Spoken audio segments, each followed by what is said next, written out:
First off, it's nice to be here. It's nice to see familiar faces. And so, so good afternoon, and thank you for having me here today. The first thing I'll tell you is I've never understood anti-Semitism. It's never in my life, it's never made any sense to me. I want to thank all of you for what you're doing here. Bringing awareness and standing firm is critical in this fight. And as Sebastian Gorka just said, we can never back down. I'm grateful to all the folks at the National Task Force for combating anti-Semitism and to everyone who made this event possible. I've had the opportunity to visit Israel 6 times. I went with Barbara and her husband the first time, and the day that Trump announced we're moving the embassy to Jerusalem, I was with the Falik family. It was announced at dinner that night. So I've gone there 6 times since I was elected governor. In 2010. Every time I visit, I was reminded of the strong bonds between America and Israel and the critical importance of our alliance. And we've seen it recently with what's going on in Iran. Our alliance, our partnership, our friendship. Now more than ever, it's important for us to stand with our Israeli allies and our Jewish neighbors here in the United States. This rise in anti-Semitism we've seen across our country is fundamentally anti-American. And there makes no sense. And by the way, they're going to start with anti-Semitism, but it's all anti-us. That's what it is. Let's all remember that. We stand for liberty and justice for all. We have always been a beacon of religious liberty for the rest of the world. Ever since our ancestors came here to find refuge from the persecutions that were tearing their home countries apart. Our founders understood this and made it clear to their fellow citizens.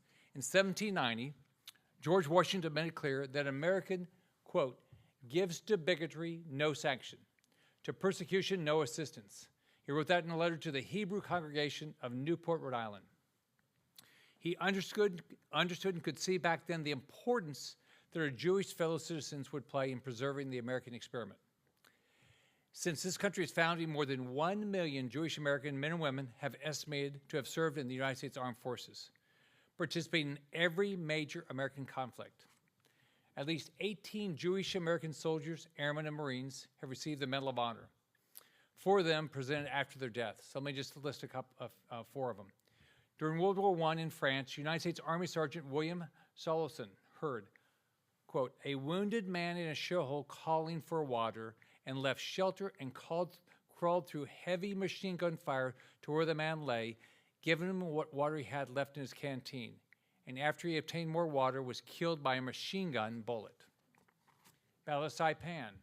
United States Army Captain Ben Solomon was serving as a surgeon when Japanese troops, quote, started overrunning their hospital, and he stood rear guard position in which he had no hope of personal survival, allowing the safe evacuation of the wounded before being killed himself.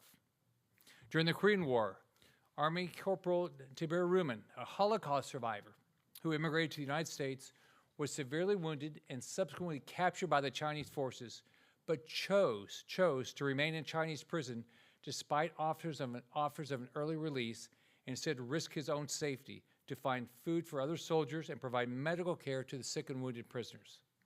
Afghanistan, Army Sergeant First Class Christopher Silas voluntarily exposed himself. Listen to what this guy did. Voluntarily exposed himself to intense enemy machine gun and small arms fire, thereby allowing U.S. and partnered forces to regain their initiative, maneuver to a secure location, and begin treatment of a critically wounded partnered force member whose life was saved. After being hit by enemy fire, he motioned to the aircraft to depart rather than remain behind, to evacuate him, sacrificing his own life to protect his team. America as we know it would be a made-up idea if we weren't for the accomplishments of our Jewish Americans who paved the way. From Jewish soldiers who braved religious discrimination to fight on behalf of American independence in the Revolutionary War, to brilliant minds like Albert Einstein, who helped us understand the world we live in, and their contributions to help build this great nation. Gertrude Elion helped develop groundbreaking drugs for leukemia and other life-saving treatments, and Sergey Brin co-founded Google. The success of our nation is intertwined with the achievements of Jewish Americans. And by the way, if you want to go to a great museum, I don't know how many of you have been to the Jewish Museum in Berlin, but it's unbelievable. I mean, the experience and the way they present it. And then the fact, on the third part of it, they show you all the accomplishments of Jews around the world. So it's unbelievable. Ann and I took our daughters there when they were teenagers, so they would clearly know what happened in the Holocaust, and it will never be out of their minds. We can never walk away from our Jewish fellow citizens. I am more committed to this relationship than ever before. I'm glad we finally have a president, this president who shares that commitment and will not back down. So, Trump has been the most pro-Israel president we've ever had. He moved the American embassy to Jerusalem. He appointed the most, and by the way, so I was at the Falik's house. They announced, Trump announced moving the embassy. All the security, I had security as governor. They told me I had to leave because it was going to be dangerous the next day. So we didn't leave, and we walked through Jerusalem the next day, and there was nobody there. It was nice that it was a misty rain too, so there was nobody at any place we wanted to go to. And then I was able to go over when we opened up the embassy also. That was like a 33-hour trip. So Trump moved the American embassy to Jerusalem. He appointed the most pro-Israel cabinet ever assembled, and he's committed to defending Israel, combating terrorism, and protecting Jewish citizens. But still, it's unbelievable we're seeing this rise in anti-Semitism and anti-Israel hatred since October 7th. What we've seen in that time is some of the darkest parts of humanity on full display. You actually cannot believe this is happening in our country. We've seen Hamas sympathizers take over college campuses, destroy property, and do everything they can to instill fear into Jewish students. I have protesters that come and protest anything Trump does, so they go out and support Hamas and say they killed babies. They said, no, that's not true. I mean, it's all these Code Pink people, and they're crazy. They're crazy. But we've seen that they'll do everything they can to instill fear in Jewish students. Jewish students have been spat on. They've been verbally harassed. What some of these students have gone through and the stories they've told me is despicable. Eden, a student at Columbia University, reported becoming traumatized from the angry mob that literally chased him and his friends while shouting profanities. At Columbia, students have had to endure death to Israel chants outside academic buildings and professors who spew anti-Semitic lies inside the classroom. Another student, Noah Faye, said one professor accused Israel of genocide while denying the atrocities Hamas has committed against Israeli women. If you've been over there, and I've only been over there once since the October 7th, but I'd been to Kfar Aza, which was a half a mile from Gaza, and you would just walk through the kibbutz and you see and you hear the stories at places where I'd been before, and you know, kids I know now that have passed away just because of the despicable Hamas, what they did there. Joe, a student at Rutgers University, testified that a school employee shouted slurs in his face. So can you imagine, you're paying this ridiculous amount of money to go to these schools, and that an employee of the school that he pays to attend and take them parts of some grotesque behavior. You just can't imagine what I always think about is, who was their mom? Like, who taught them this stuff? So a new report from Axios just this morning shows how lawmakers in D.C. are facing an explosion of anti-Semitism. Jewish lawmakers on both sides of the aisle in the House and Senate are receiving death threats, harassment, and profane insults that should be out of bounds for American politics. They get it in phone calls and letters. This is not okay.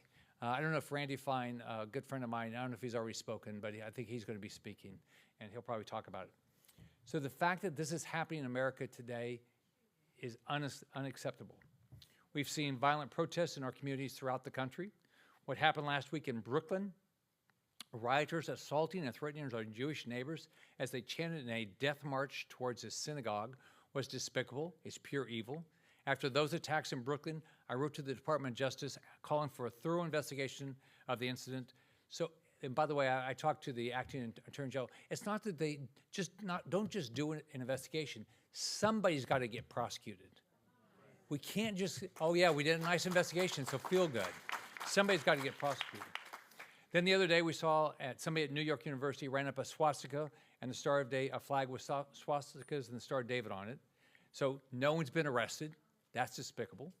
So President Trump is correct to take a stand against the anti-Semitism tearing our Jewish students and professors on American campuses. I want to thank Leo Terrell for what he's doing to try to change our universities, and I hope he's very successful. We've seen completely unacceptable failure from leadership at higher education institutions to take action to condemn those mobs. I want to thank Ben Sass. When this first started happening, he was president of the University of Florida, and he took a very aggressive stand against anti-Semitism. And I hope every university does that. I'm proud to lead the Preventing Anti-Semitic Harassment on Campus Act, which will hold colleges and universities accountable for addressing the rise of anti-Semitic harassment and discrimination, which violate Title VI of the Civil Rights Act, or risk losing their federal funding. They should get no federal money if they put up with, they do this stuff. I mean, none. It's our money. This hatred, this evil, I tell people, everything you see, I will be vocal about it. We need to all be very vocal about it and root it out. We got to get out of our schools, we got to get out of our neighborhoods, and we got to get out of the media. We need to, every time we see it, we need to call it out. And the people that are doing it, we need to call them out for what they're doing. And if they're violating the law, they need to be prosecuted. If we go silent, that's when rot festers. And that's what anti-Semitism is. It's rotten to the core and has no place in American history. We cannot be silent. The United States has to always stand with Israel. They are one of our greatest allies, and for sure the greatest ally in Israel. They live in a tough neighborhood, and we need to do everything we can to support them. And we've got to support all of the Jews in this country. We have to stand up for all the Jews in this country and the Jewish people. More than ever, we have to be absolutely committed to each and every day. What can we do today to stop this? So let me tell you again, I'm very appreciative. I'm appreciative for all my Jewish friends. I'm appreciative for what Israel has done because they're not just protecting their country and the people who live in their country, they're protecting Americans with what they've been doing in Iran. So I'm very appreciative. I'm very appreciative of what Netanyahu's been doing, and I will do anything and everything. If anybody has any ideas of anything else I need to be doing, I will be glad to do it.